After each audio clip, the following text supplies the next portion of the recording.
la fin d'une époque.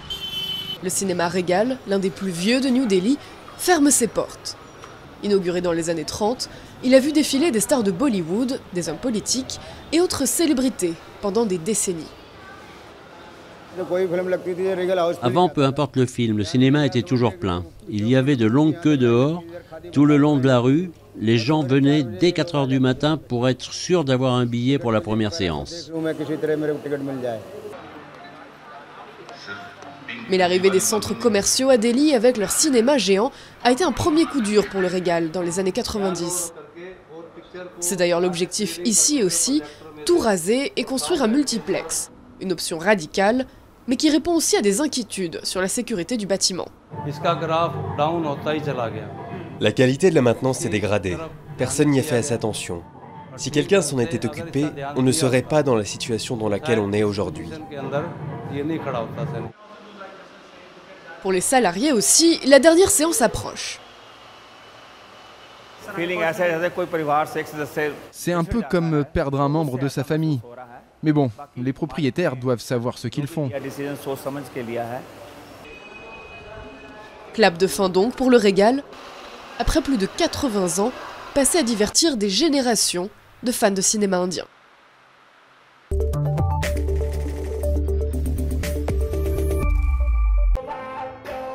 Revêtu d'une abaya traditionnelle, Narsi enflamme la scène du festival Step à Dubaï.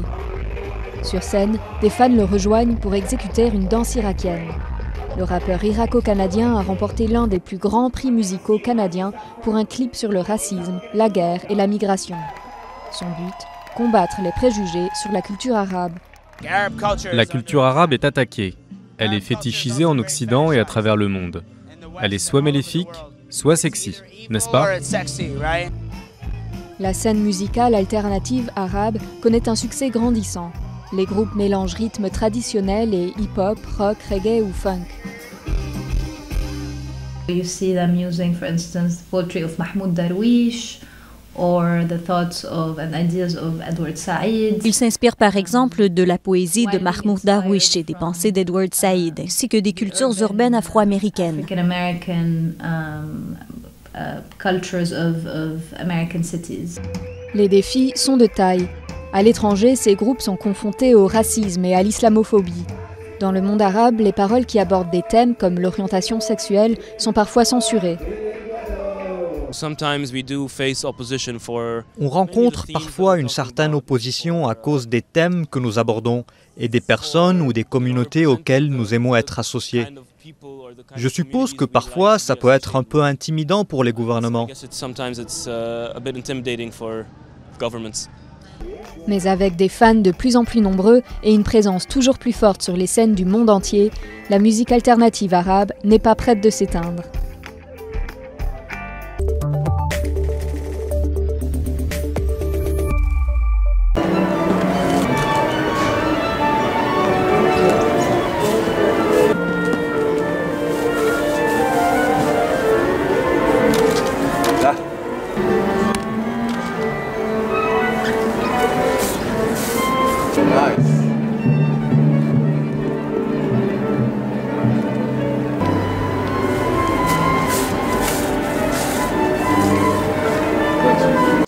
En revanche, c'est vrai que la différence entre, je dirais, la Russie, ce que j'ai découvert, c'est que, en fait, chaque artiste est en général suivi par un pédagogue et ils sont très accompagnés, beaucoup plus que en France dans notre tradition, où c'est l'émergence à travers le corps de ballet qui fait que d'un seul coup le travail, on repère quelqu'un et ensuite on lui donne la possibilité.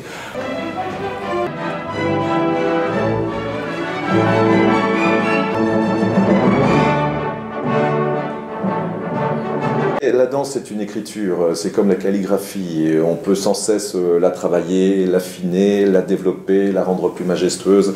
Il y a toujours de ce côté-là des choses qu'on peut faire, donc on ne cesse jamais de pouvoir perfectionner quelque chose.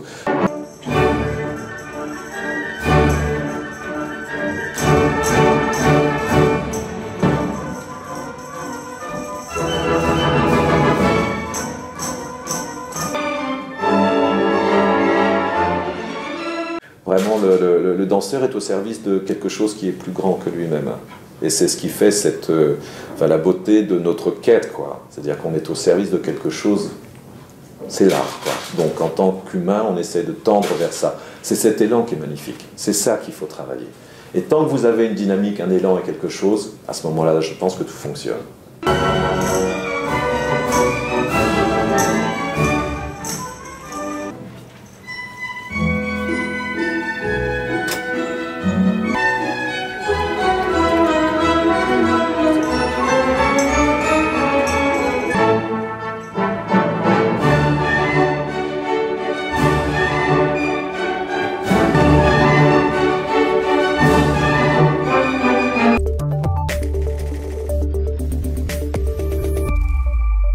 Avec un marché évalué à 7 milliards d'euros en 2012 et une progression d'environ 10% par an, contre à peine 4% pour le marché mondial, le continent africain est l'objet du convoitise de tous les géants de la cosmétique.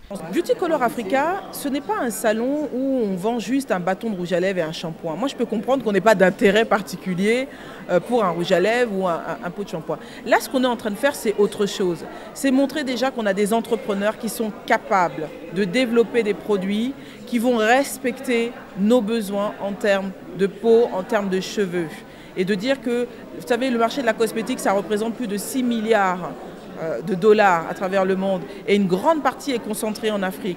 Ce marché-là, aujourd'hui, est détenu par des grandes firmes. Donc il faut aussi que les entrepreneurs africains rentrent dans le ring et montrent et prouvent qu'eux aussi ont des produits de qualité qui peuvent répondre à nos besoins. La première édition du Salon de la cosmétique et de la beauté en Afrique, organisée à Abidjan, a tenu toutes ses promesses. Nous sommes au salon présenter des cheveux humains.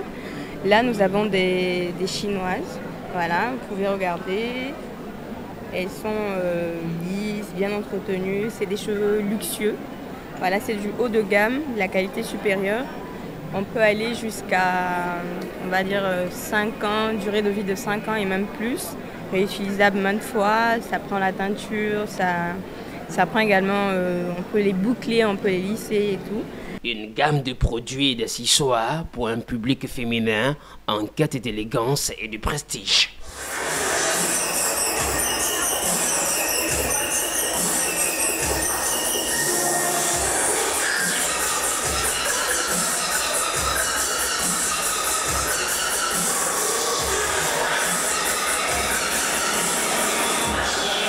C'est un plaisir pour moi de voir toutes ces grandes marques ici, à Abidjan. Chez moi, dans mon pays, je suis vraiment heureuse et c'est un grand plaisir. Et j'espère que la prochaine fois, ça sera encore ici, chez nous, à Abidjan. Pour les promoteurs de Beauty Color Africa, l'Afrique est sans conteste le nouvel Eldorado de la cosmétique.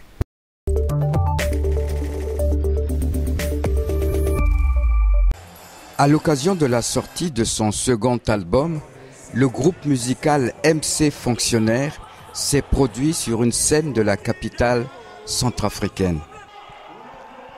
623 000 km², c'est la superficie de la RCA. Et deux vérités, le 2 c'est en chiffre. Pourquoi c'est en chiffre? Parce qu'en RCA, il y a toujours deux vérités. Il y a la vérité officielle et la vérité officieuse.